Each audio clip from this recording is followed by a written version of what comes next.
Cette fiscalité, elle va dépendre de deux choses. Elle va dépendre du droit local, le droit de l'État dans lequel tu es résident, l'expatrié résident, et elle va dépendre de la convention fiscale internationale entre cet État et la France. C'est la combinaison de ces deux éléments qui fait que tu vas avoir une solution pour cet expatrié qui ne va pas être la même que pour un autre expatrié dans un autre pays. Les expatriés, ils découvrent un marché local avec un œil français. Quand tu vas en Allemagne et que tu parles de loyer impayé, ça n'existe pas. On se dit, mais si j'achète un appartement et que le mec me paye pas, ça se passe comment? Non, mais les gens payent ici, en fait. Voilà. Il faut choisir le bon véhicule d'investissement. Il faut choisir la bonne société, faut-il la soumettre à l'IS? Si tu la soumets à l'IS, tu n'as plus de revenus de source française, puisque tu as un écran qui opacifie en fait ton revenu avec le contribuable. Est-ce que c'est le bon appartement? Est-ce que je dois louer en nu, en meublé? Ma situation fiscale peut être aussi un choix de le faire ou pas. L'idée, c'est d'être extrêmement concret. Tu veux faire ça? Je te recommande de le faire comme ça. Et je t'informe que les conséquences fiscales sont celles-ci, les modalités déclaratives sont celles-ci, et ça se passera bien si tu suis ce conseil. C'est vraiment très dépendant de la situation de chacun.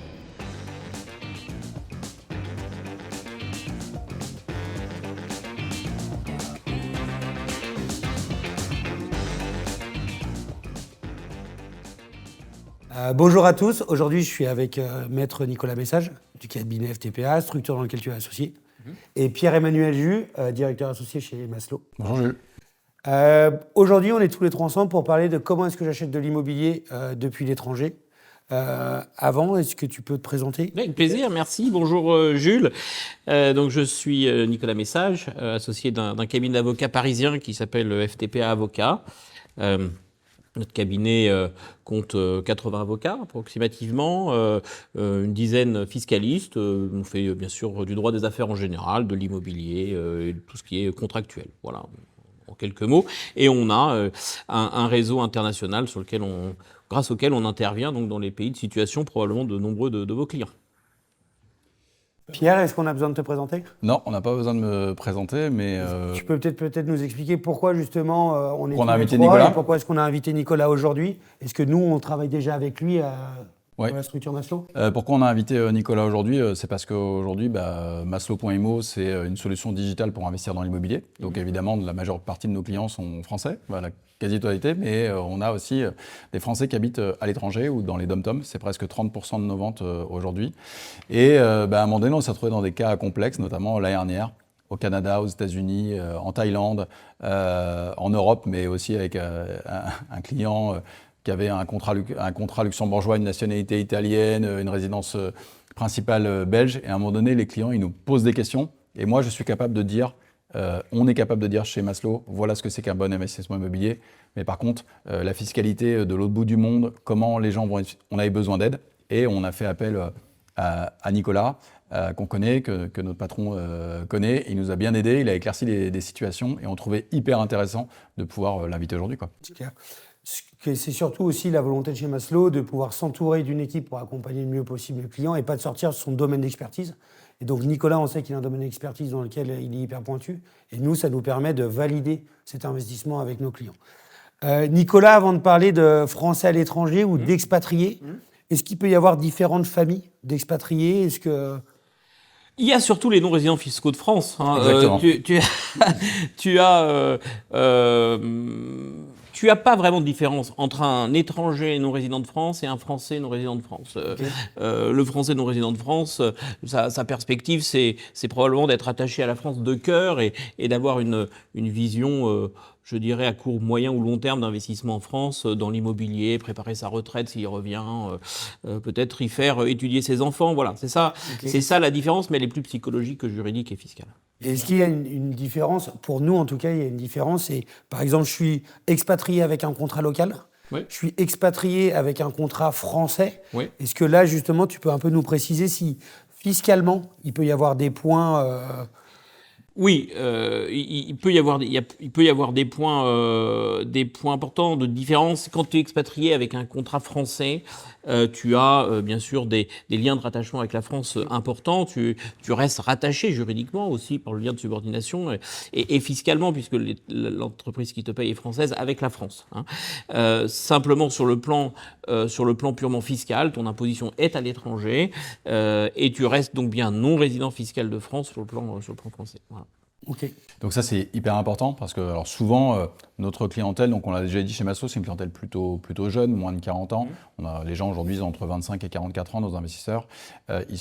Tous se posent la question du retour en France, peut-être parce qu'ils ne savent pas encore s'ils vont faire leur vie au Canada, aux États-Unis, et ils se mettent toujours dans la situation de revenir en France. Et là, ils se disent, et ils ont souvent aussi des revenus beaucoup plus élevés que s'ils étaient restés en France, c'est dire comment je vais investir, parce qu'aujourd'hui, je gagne 200 000 euros par an ou 300 000 euros par an, enfin, on est quand même sur des rémunérations très, très élevées. Comment je vais optimiser cette partie de ma vie sur laquelle je vais très bien gagner ma vie, mais sur laquelle aussi, ils savent que si je passe de 30 ans à 40 ans, aux États-Unis et que je reviens à 40 ans en France, à 63 ans, j'aurais pas la bonne retraite. Donc c'est comment j'investis. Si j'ai un contrat local. Exactement. Parce que justement, si j'ai un contrat d'expatriation, dans ce cas, je continue quand même à cotiser pour ma retraite. Tu as raison sur le plan de la retraite, absolument. Ouais. Ça, c'est important. C'est fondamental, tu as raison. Et quand tu as un contrat local, probablement que la plupart de vos clients et des nôtres se posent la question légitime de savoir comment compléter la retraite qu'ils n'auront pas intégralement en France. L'an passé, on avait sollicité Nicolas sur un couple qui a investi avec nous, qui vivait au Canada. Madame avait un contrat français et monsieur avait un contrat canadien. Donc on avait en gros une Française qui cotisait à la retraite en France et un Français qui ne cotisait pas à la retraite avec des très gros revenus et qui souhaitait investir en France. Dans le scénario que tu avais dit, on disait voilà, peut-être que nos enfants ne feront pas leurs études ici ou peut-être qu'on rentrera et on souhaiterait préparer ça avec des revenus très confortables. Est-ce qu'il y a, selon vous, des pays où il ne faut absolument pas aller s'expatrier si on veut investir en France? Est-ce qu'on a une fiscalité qui est similaire en fonction de tous les pays, ou on a une fiscalité qui est propre à une zone géographique? Non, on a la fiscalité française sur le plan.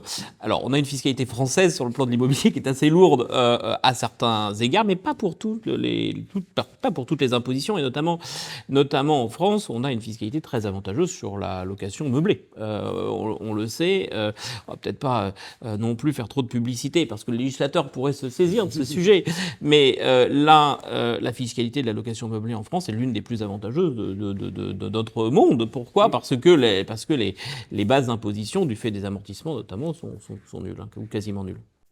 Est-ce que, sur par exemple un revenu foncier, est-ce que si je suis résident américain ou expatrié aux États-Unis, expatrié à Hong Kong ou expatrié à Stuttgart, est-ce que là-dessus je vais avoir une fiscalité qui va être différente? Absolument. Ou pas? Tu vas avoir une fiscalité qui va être différente. Cette fiscalité, elle va dépendre de deux choses. Elle va dépendre du droit local, donc du droit de l'État dans lequel tu es résident, l'expatrié est résident, et elle va dépendre de la convention fiscale internationale entre cet État et la France. Et c'est la combinaison de ces deux éléments qui fait que tu vas avoir une solution pour cet expatrié qui ne va pas être la même que pour un autre expatrié dans un autre pays.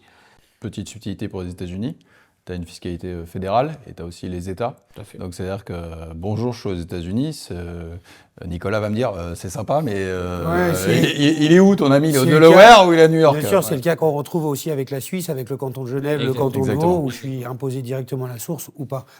Je sais qu'en France, il y a un principe, en France et en Europe, il y a un principe on ne peut pas être imposé deux fois sur le même revenu. Donc il y a des conventions entre les pays. Est-ce que, en dehors de l'Europe, on retrouve aussi ce type de convention où ça génère un crédit d'impôt? Oui, alors on retrouve ce type de convention avec un très grand nombre d'États dans le monde, entre la France et un très grand nombre d'États dans le monde, puisque la France a l'un des réseaux conventionnels le plus établi dans notre bas monde.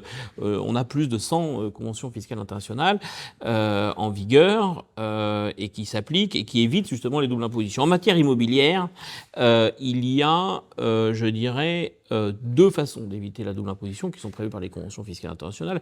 En réalité, il y en a trois, mais j'expliquerai la troisième ensuite. La première façon, c'est de considérer que les revenus afférents à un immeuble sont imposables exclusivement, je dis bien, dans le lieu de situation de l'immeuble. C'est-à-dire que c'est imposable en France. Si c'est pas imposable en France, du fait, par exemple, du mécanisme de location meublée, c'est pas imposable en France. Et comme c'est exclusivement là, c'est pas à l'étranger, donc il n'y a pas d'imposition. La deuxième méthodologie, c'est celle qui consiste à dire, c'est imposable en France, certes, c'est aussi imposable dans le lieu de situation de l'expatrié, mais cet expatrié bénéficie d'un crédit d'impôt dans son état de résidence égal à l'impôt étranger, à son impôt étranger. Donc il aura la fiscalité française. Exactement, il efface son impôt étranger par le mécanisme d'un crédit d'impôt fictif, en fait, qui est égal à son impôt étranger. J'ai payé 10 000 euros d'impôt en France sur mes revenus fonciers. Ouais. Ça va me donner un crédit d'impôt de 10 000 euros? Non, c'est pas ça. Là, je parle bien du crédit d'impôt étranger. Je Ok. paye 10 000 euros d'impôt en France. Ouais. Ça me coûte 15 000 à l'étranger. Ouais. Par exemple, aux Pays-Bas, comme dans un de nos dossiers. Aux Pays-Bas, on peut pas passer les amortissements. L'imposition est supérieure à la France. Mais j'ai un crédit d'impôt aux Pays-Bas de 15 000 euros. À la fin, je n'ai donc payé que 10 000 à la France. Okay. Et tu as le troisième. Et tu as effectivement la troisième méthodologie, et c'est celle que tu évoques, Pierre-Emmanuel, où tu as un crédit d'impôt à l'étranger égal à l'impôt français, les fameux 10 000. Ce qui fait qu'à la fin, si tu as 15 000 d'impôt à l'étranger, fait 15 000 moins 10 000 égale 5 000. Tu auras donc payé 15 000 en tout, 10 000 à la France et 5 000 dans ton état de résidence finale. C'est la méthodologie qu'on retrouve le moins souvent dans les conventions fiscales internationales, parce qu'elle n'est pas parfaite. Elle évite pas totalement la double imposition, puisqu'on est imposé 2 fois, et on est imposé dans un taux global le plus élevé. Oui, donc on a un frottement fiscal À la fin, il y a un généré, frottement nous, fiscal, sur nos revenus globaux. Donc il faut absolument que l'expatrié, dans son état de résidence, regarde son mode d'imposition locale et la convention fiscale internationale. Et justement, par rapport à ça, donc on se dit, moi je suis imposé là où se situe mon immeuble ou mon bien, donc je suis imposé à la fiscalité française. Oui. Par rapport aux zones, justement, où si moi j'ai envie de m'enrichir, où est-ce que je dois m'expatrier, il faudrait que je trouve des pays avec un taux d'imposition inférieur à celui français. Voilà, inférieur à celui français, ou un pays qui, quel que soit son taux d'imposition, a conclu avec la France une convention internationale qui prévoit l'imposition exclusive en France ou un crédit d'impôt égal à cet impôt local. Est-ce que c'est la majorité? C'est la majorité. C'est tout à fait la majorité des cas. Alors après, il y a des pays dans lesquels il n'y a pas de convention internationale avec la France. Donc, si tu t'expatries au Bangladesh, ça va être plus difficile, mais il n'y a peut-être pas d'impôt au Bangladesh sur les impôts. Et dans ce cas-là, il y a quand même une solution ou... Eh ben, dans ce cas-là... Si vraiment j'ai envie d'aller travailler au Bangladesh, alors soit tu me le déconseilles fortement ou... Je ne sais pas, je sais pas si je le conseille, disons que je n'ai pas d'avis sur la question. J'entends. Mais non, en absence de convention internationale qui évite les doubles impositions, on peut être juridiquement dans un cas de double imposition. Hein, donc il faut bien s'assurer. Okay. Voilà. La plupart du temps, dans ce type de cas-là, s'il y a une double imposition, et il ne faut pas investir à l'étranger, il faut investir dans son état de résidence pour concentrer ses revenus dans son état de résidence pour avoir qu'une seule imposition qui est celle de l'état de résidence. Ok. Après, il n'y a pas que l'impôt qui fait prendre la décision. Moi, je trouve aujourd'hui que les clients chez Maslow, ils ont aussi envie d'investir en euros, parce qu'on s'aperçoit quand même que nos clients sont parfois payés en Angleterre, aux États-Unis, en Thaïlande, par exemple. Ce sont des gens qui ont déjà investi chez nous. C'est le fait de mettre son argent en euros, ça c'est la première chose. Et puis finalement, ces expatriés ils découvrent un marché local avec un œil français. Et donc, quand tu vas en Allemagne et que tu parles de loyer impayé, ça n'existe pas. Donc, le Français, il se dit, mais si j'achète un appartement et que le mec ne me paye pas, ça se passe comment? Et en Allemagne, on te dit, bah, non, mais les gens payent ici. En fait, voilà. Aux États-Unis, les loyers impayés n'existent pas. Aux États-Unis, dans n'importe quelle ville, en centre-ville, tu es à 15 ou 20 000 euros du mètre carré, donc tu dois sortir de la ville pour acheter une maison en colocation. Hein, c'est tout ce qu'on voit sur Internet, et tu achètes une maison en bois. Le Français, acheter une maison en bois, payer 800 000 euros sa maison, hop, il est avec son œil haussmannien, tiens, on est dans un joli appartement haussmannien aujourd'hui, et toutes ces choses-là font qu'à un moment donné, on se dit, bah tiens, quand je quitte la France, je trouve que je suis trop imposé, qu'il y a plein de contraintes. Finalement, le marché français immobilier, il protège quand même le propriétaire, ton imposition, elle est connue, tes loyers, c'est un marché qui est protecteur, avec une fiscalité qu'on connaît, oui. Des conventions fiscales avec de nombreux pays. Et puis je dirais... une sécurité du titre de propriété indiscutable. Ouais, je veux dire, la profession de notaire, pas spécialement ici pour faire leur publicité, mais la profession de notaire sécurise protège l'investisseur. Donc ça, c'est fondamental. Il y a beaucoup de pays dans lesquels la propriété des actifs n'est pas aussi certaine. Bien sûr. La Thaïlande, hein, enfin, il y a beaucoup de pays, notamment en Asie, où il faut que tu t'associes. Où il y a des pays où tu ne seras jamais propriétaire du terrain. Donc c'est là où c'est des soucis. Ou même des pays où tu es propriétaire que d'une durée temporaire. Sur une durée temporaire. Ok. Selon vous, je suis expatrié, je suis payé soit en euros, soit dans la devise du pays dans lequel je suis. Est-ce que ça a un impact sur le fait de pouvoir lever de la dette ? Et comment je me finance? Est-ce que je dois me financer dans la banque du pays de résidence? Est-ce que je dois me financer dans une banque française?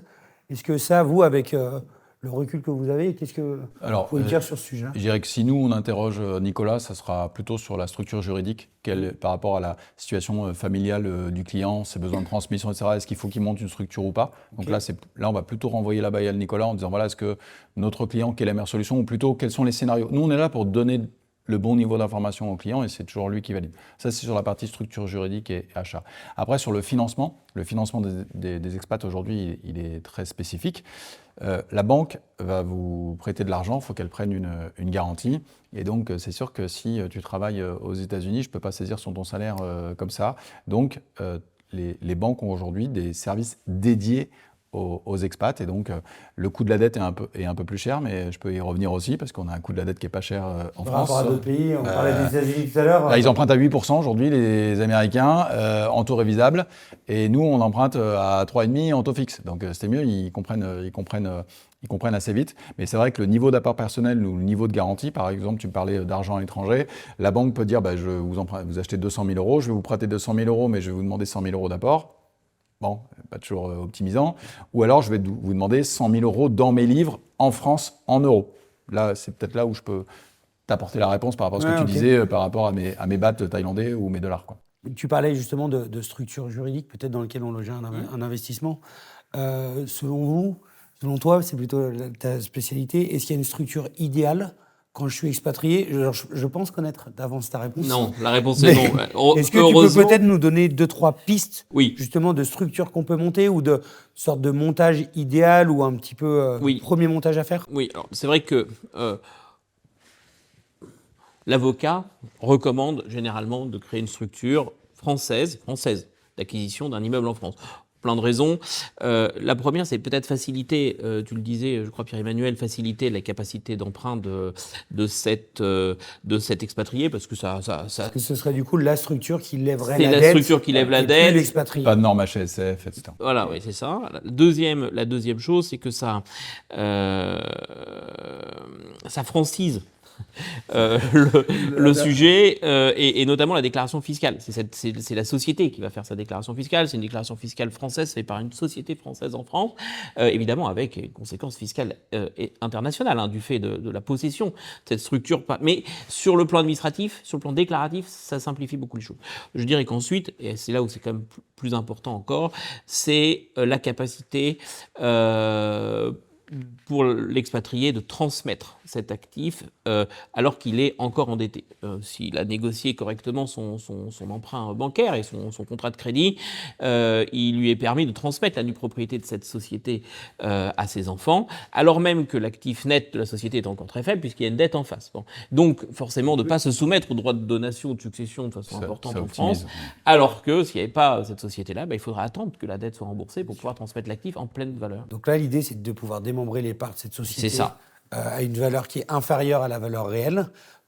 Qui est égale à la valeur réelle. C'est la valeur réelle de la société, c'est-à-dire la valeur réelle de l'actif, moins la valeur réelle de la dette, donc une valeur réelle très faible.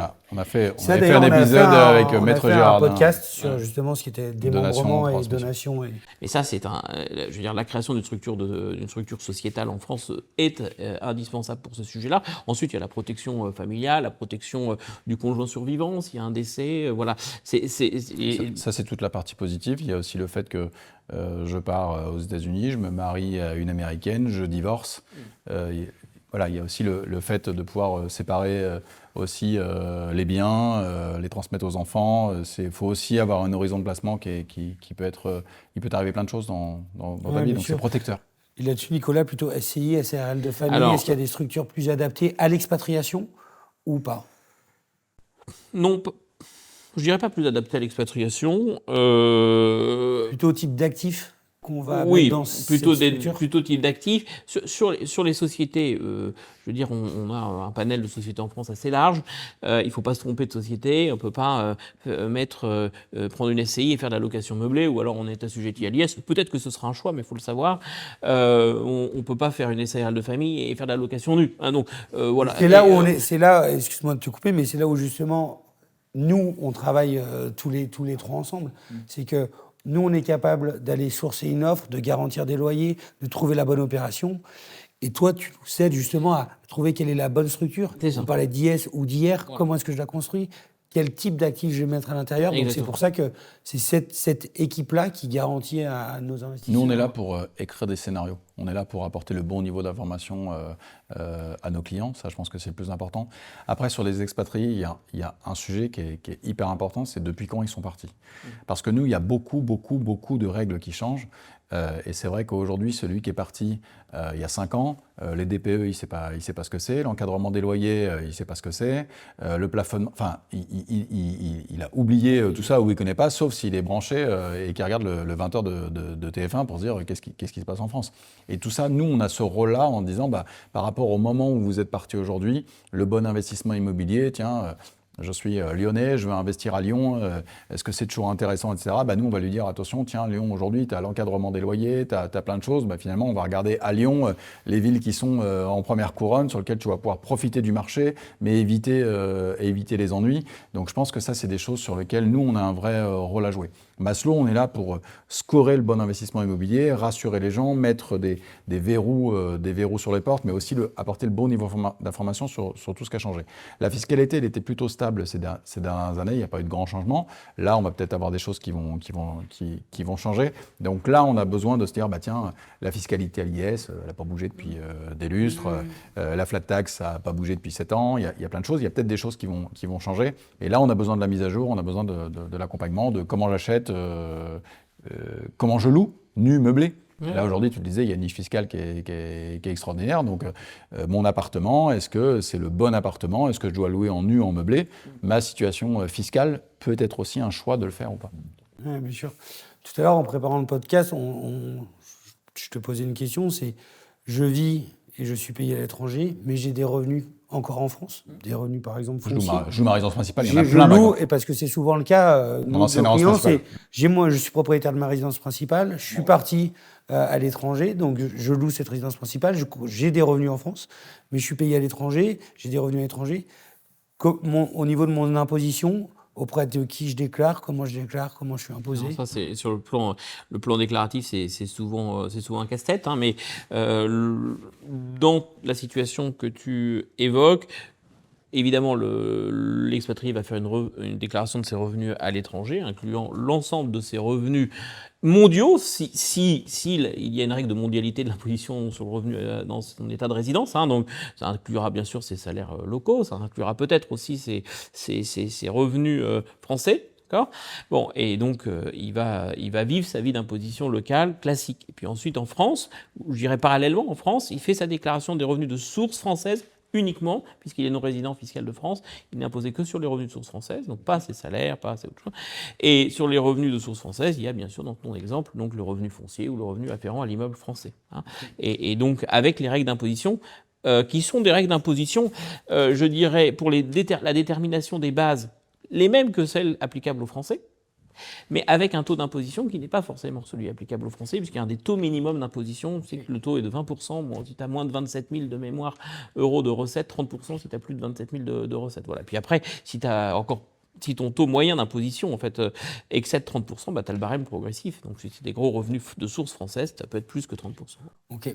Là-dessus, est-ce qu'il y a un moyen d'être moins imposé sur ces revenus justement de source française en étant à l'étranger ou pas du tout ? Il faut choisir le bon véhicule d'investissement, il faut choisir la bonne société, faut-il la soumettre à l'IS? Si tu la soumets à l'IS, tu n'as plus de revenus de source française, puisque tu as un écran qui opacifie en fait, ton revenu avec le contribuable. Est-ce qu'il faut investir dans le nu ou dans le meublé? C'est pas forcément une mauvaise chose que d'investir dans des biens nus, si tu as beaucoup de charges de rénovation, beaucoup de travaux à faire, beaucoup de clients, même d'expatriés, investissent dans des locaux nus qu'ils louent parce qu'ils ont une perspective de programme de travaux, donc une imposition qui sera nulle. Voilà. Donc c'est vraiment très dépendant de la situation de chacun. Oui, c'est très clair. Est-ce qu'il y a, alors je sais que chaque situation est spécifique, mais selon vous deux, est-ce qu'il y a justement des pièges à éviter quand je suis expatrié dans l'investissement en France? Est-ce qu'il y a des choses que vous, tout de suite, c'est des situations qui peuvent vous alerter, où vous dites attention, là, on est en train de mettre en danger notre client? Est-ce que... Moi, je pense que ce qui est très important, parce que moi, je vais me mettre dans le positionnement de proposer la bonne solution. Donc, proposer la bonne solution, on parlait de... En fait, tu as qui est le client, c'est quoi l'intérêt de ses revenus, où il habite, qu'est-ce qu'il faut qu'il achète. Une fois qu'on a décidé ça, moi, je me mets sur la partie, j'investis dans l'immobilier, mon horizon de placement, c'est 12 ou 15 ans. Quels sont tous les ennuis qui peuvent m'arriver ? J'ai investi à 10 minutes de chez moi. J'ai investi à 1h30 chez moi, je monte dans ma voiture, dans 1 heure, j'y suis. Là, je suis à 8 heures d'avion. Là, mon interlocuteur, quand moi, il est 10 heures du matin, il est 19 heures en France ou il est 2 heures du matin. Quelle est la liste de tout ce qui peut m'arriver? Voilà, j'ai un dégât des eaux. J'appelle qui? J'ai un locataire qui s'en va. J'ai une rénovation énergétique de mon logement à faire pour pouvoir le relouer. J'ai un impayé. Hop, je liste tout ce qui peut m'arriver. Et en face, je mets comment je peux être accompagné pour enlever les ennuis et pour pouvoir réaliser mon projet. Et ça, je pense que c'est le plus important, encore plus quand tu es plus loin. Si tu habites Paris et que tu as investi à Lyon, tu es à 2 heures de TGV. Dans le pire des cas, tu peux toujours y aller et mettre une soufflante au gestionnaire qui s'occupe de ton bien et appeler un huissier, on ne les appelle plus comme ça, un commissaire de justice. Tu peux faire tout ça. Tu peux encore faire tout ça. Tu es en Guadeloupe. Pour toi, Pierre, l'idée, c'est de se dire, avant, je dois lister tout et verrouiller justement ce qui peut m'arriver et savoir comment ça je peux le gérer. Ah oui, je veux dire, aujourd'hui, tu disais, j'achète de l'ancien, je fais des travaux, etc. Est-ce qu'aujourd'hui, je connais le bon interlocuteur? Tiens, l'artisan se barre, ou il y en a un qui fait faillite. Est-ce que j'ai bien pris un architecte ou un maître d'œuvre qui va s'occuper de mon chantier? Là, quand tu es à l'étranger, tu n'as pas d'autre choix. Il te faut un archi ou un maître d'œuvre. Tu ne peux pas dire, je vais prendre mon marché de plaquiste, mon marché d'électricité, mon marché de plomberie, mon marché de déco. Ça, tu oublies. Tu vas prendre un maître d'œuvre ou tu vas prendre un architecte, ça c'est obligatoire. Sinon, tu joues au loto, c'est la chance. Ah, le chantier s'est bien passé. Et justement, pour loto et chance, est-ce que quand je suis expatrié, que justement j'ai des revenus dans d'autres pays, est-ce que nécessairement je dois me faire accompagner par une structure ou par un avocat fiscaliste pour la déclaration de mes revenus? Oui. Est-ce que je prends un risque, un trop grand risque? Ça change. C'est compliqué comme droit, c'est très changeant, comme le dit Pierre-Emmanuel. Et d'ailleurs, ça me permet de rebondir finalement sur la question que tu posais sur les choses à prendre en compte ou en considération. Oui. On a parlé de l'impôt sur revenu beaucoup. On a parlé un petit peu de droit de mutation à titre gratuit, de droit de donation, succession. Mais on n'a pas parlé d'impôt sur la fortune. On n'a pas parlé de la taxe sur les logements vacants. On n'a pas parlé de certains. Donc il y a la taxe foncière. On n'a pas parlé de la taxe de 3% sur la valeur vénale des immeubles quand elle est applicable. Il y a tout un champ d'imposition français qu'il faut absolument étudier, connaître, et puis surtout, il faut faire les déclarations fiscales qui soient appropriées, qui soient légales, qui soient faites dans les délais pour que l'investissement se passe bien. Donc, je recommande, je ne peux pas le dire, je suis avocat fiscaliste bien sûr, mais je recommande de faire appel à un professionnel du droit fiscal pour accompagner le client. Moi, je dis que si tu es parti il y a plus de 12 mois, fais-toi accompagner. En fait, ça change tous les ans. Ils nous rajoutent des pages et des cases tous les ans. Et pour moi, là, il y a une véritable différence entre j'ai un contrat d'expatriation où souvent dans mon contrat d'expatriation, j'ai l'aide intégrée de cabinets qui viennent déclarer mes revenus. Par contre, j'ai décidé de partir, je suis en contrat local. Là, je pense qu'il est nécessaire que ce soit notre démarche de se faire accompagner. Tout à fait. Très bien. Ce qui peut être complémentaire avec l'expert comptable, par exemple, qui gère les SCI ou des choses comme ça. Mais la fiscalité personnelle aujourd'hui, moi je dis juste, ce qui est très important pour les gens qui sont partis, c'est combien de temps ils partent et que la fiscalité est très changeante. Donc il ne faut pas trop se planter. Oui, bien sûr. Ok. Question pour tous les deux. On parlait donc si je sécurise mon investissement, si je le déclare correctement, si j'ai monté la bonne structure.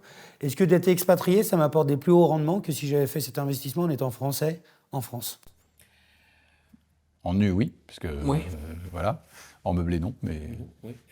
Pourquoi en nu, oui? Parce que tu as l'imposition à 20%. Oui, c'est ça. Oui, non, mais d'accord. Est-ce qu'une société, une structure juridique française est capable d'accueillir un bien situé à l'étranger? Juridiquement, il n'y a aucune difficulté. Elle a la personnalité morale, elle peut acheter des biens en France ou à l'étranger sans aucune difficulté. En revanche, c'est rarement recommandé parce que tous nos confrères étrangers, tout ce qu'on remarque, c'est que, auprès de notre réseau, c'est que il faut avoir un véhicule local d'investissement dans un bien local. Pour simplifier les démarches administratives, imagine, si tu veux, comment l'administration se casserait la tête française si c'était une société thaïlandaise qui achetait un immeuble en France. Elle sera incapable de gérer la problématique. La société thaïlandaise sera incapable ne serait-ce que d'ouvrir un espace impôt.gouv pour faire sa déclaration en ligne. Tu vois, Bien sûr, ouais, bien sûr. Et donc, c'est pas écrit pareil déjà. C'est pas écrit pareil, elle n'a pas de siret. On est d'accord, je suis expatrié à l'étranger, j'ai monté une structure juridique propre au pays. Oui. Ce serait extrêmement dangereux de loger un bien en France dans cette structure. Mais exactement. C'est pour ça qu'il faut faire des structures françaises ou pas de structure. On disait tout à l'heure que oui, c'était bien sûr, oui, bien sûr. Mais si on fait une structure d'acquisition, il faut la faire dans le pays de situation de l'immeuble. Ok. Donc tous les deux, j'ai compris que vous aviez l'habitude de travailler ensemble. Absolument. Est-ce que vous pouvez, avant qu'on termine, justement nous partager, alors sans donner de nom, peut-être pas de montant, mais un succès que vous avez eu ensemble ou quelqu'un que vous avez pu accompagner? Il y en a trop. Non, là où Nicolas nous a le plus aidé, c'était donc sur une affaire qui s'est vraiment concrétisée, c'est sur le couple canadien, puisqu'on avait le scénario, la devise évidemment, mais Madame contrat français, Monsieur contrat américain. Évidemment, donc là, nous, c'était trop... Et le client qui avait un comptable local, en plus, ADN américain, ils ont tous. Vous savez que les agents immobiliers là-bas sont obligatoires, l'expert comptable est obligatoire, ils ont aussi, ils sont accompagnés avocats, etc. Mais ils voulaient être certains de la non-imposition, de la non-double imposition, etc. Et voilà, donc ça, c'était important. Et on avait quand même ce doute parce qu'il y avait... ils louaient leur ancienne résidence principale en France et Madame avait un contrat français. Et nous, on ne voulait pas dire de bêtises. À un moment donné, voilà. Donc, là, c'était... Voilà. Et le cas le plus complexe qu'on a eu à gérer, c'est nationalité italienne, travailler à la Commission européenne. Résident des Pays-Bas. Et résident des Pays-Bas. Donc là, celui-là, on lui a dit « Bonjour, monsieur, on a été capable... » Voilà. On lui a répondu, mais c'est une réponse qui était complexifiée par le régime d'imposition des fonctionnaires européens, et donc, ou de non-imposition d'ailleurs, et de leur éligibilité aux conventions fiscales internationales. Voilà, ça, c'est évidemment plus complexe. Mais on a aussi travaillé sur des sujets d'expatriés aux États-Unis, ou dans d'autres pays. Donc, mais effectivement, à chaque fois que je travaille avec Pierre-Emmanuel, j'en suis ravi, Pierre-Emmanuel, merci de tes questions. Si tu veux, l'idée, c'est d'être extrêmement concret, en disant, voilà, tu veux faire ça, je te recommande de le faire comme ça. Et je t'informe que les conséquences fiscales sont celles-ci, les modalités déclaratives sont celles-ci, et ça se passera bien si tu suis ce conseil. Voilà. Okay. C'est pas extrêmement compliqué en réalité. Simplement, en l'absence de ce type de raisonnement et de conseil, c'est le flou artistique et le contribuable n'est pas. Tout à l'heure, on parlait de rendement. On est d'accord que si moi je veux sécuriser mon rendement, le protéger, autant tout de suite être accompagné justement d'une bonne équipe et d'être prêt aussi à payer parfois des conseils. Parce que c'est comme ça que je vais venir sécuriser ce rendement, non? En fait, si tu le fais pas, tu prends un risque, tout simplement. Après, nous, chez Maslow, on a un positionnement qui est très clair. On est là pour t'apporter des éclairages. On essaie de mettre de la data à disposition pour te dire, tiens, c'est quoi un investissement locatif sécurisé en France? Voilà comment on est capable d'accompagner. Mais là, la règle des 20-80, là, tu es dans les 20% des clients sur lesquels c'est la situation du client qui peut avoir un impact sur mon conseil, moi, du bien que je vais te proposer. Donc, j'ai besoin de t'apporter l'information, de te dire quels sont les scénarios pour toi pour investir dans l'immobilier. Ce qui te donne le choix, parce que dans les réponses que tu me fais, tu dis, voilà, ton client, il a deux choix, il peut investir comme ça ou comme ça, et voilà les conséquences fiscales. Donc, on a bien les deux lignes, et le client valide. Je vais partir à gauche ou je vais partir à droite, et moi, ma réponse, après, sur le bien immobilier, elle n'est pas la même. Ok, parfait. Merci à tous les deux. Nicolas, avant de terminer le podcast, on a pour habitude, justement, qui nous appelons Maslow, de demander à nos interlocuteurs ou nos intervenants de pouvoir structurer, en gros, 3 conseils, du conseil le plus pratique ou le premier conseil à donner jusqu'au conseil ultime que tu pourrais donner à un expatrié. Est-ce que tu arrives à lister 3 conseils? 3 conseils. Je sais que c'est compliqué, que c'est pas une question facile. Le premier conseil, c'est celui de se faire accompagner. J'ai peur d'avoir l'air de me répéter, mais je crois que c'est indispensable que ceux qui nous regardent fassent appel à Maslow, qui sera très bon probablement dans la démarche d'accompagnement, ne serait-ce qu'en faisant appel à des spécialistes. Ça, c'est la première chose, et c'est un écueil que souvent les gens commettent en ne le faisant pas, parce que y a peut-être un peu de coût, peut-être que... Oui, bien sûr. Deuxième chose, c'est de ne jamais oublier de regarder les conséquences fiscales de leurs actes. Et quand on achète un immeuble, on n'achète pas une voiture, on n'achète pas un meuble, on achète quelque chose qui est fondamental, qui est ancré dans le sol, qui a une grande valeur et qui est destiné à être transmis de génération en génération si la personne qui investit le conserve. Donc la fiscalité est fondamentale et elle couvre tout le spectre de la possession, des revenus, de la propriété, de la transmission, de même la simple détention. Voilà. Donc ça c'est vraiment la troisième chose. La troisième chose, c'est je le dis en tant que fiscaliste, mais tu le diras probablement mieux que moi, Pierre-Emmanuel, c'est s'assurer d'un bon financement de l'actif, un financement suffisamment long pour pouvoir couvrir avec les revenus la mensualité, s'assurer du taux d'emprunt, s'assurer de la garantie hypothécaire qui est prise, de la garantie en termes de prévoyance, tout l'aspect financier qui me concerne moins, sauf que sur le plan fiscal, sauf que ça a un impact parce que les intérêts d'emprunt sont déductibles des revenus, donc ça a aussi un intérêt. Parfait. Merci beaucoup, Nicolas. Merci à toi, Pierre. Merci. J'espère que ce podcast vous a plu et qu'on a pu vous éclairer sur comment est-ce qu'on investissait en tant que Français à l'étranger. Merci, Jules.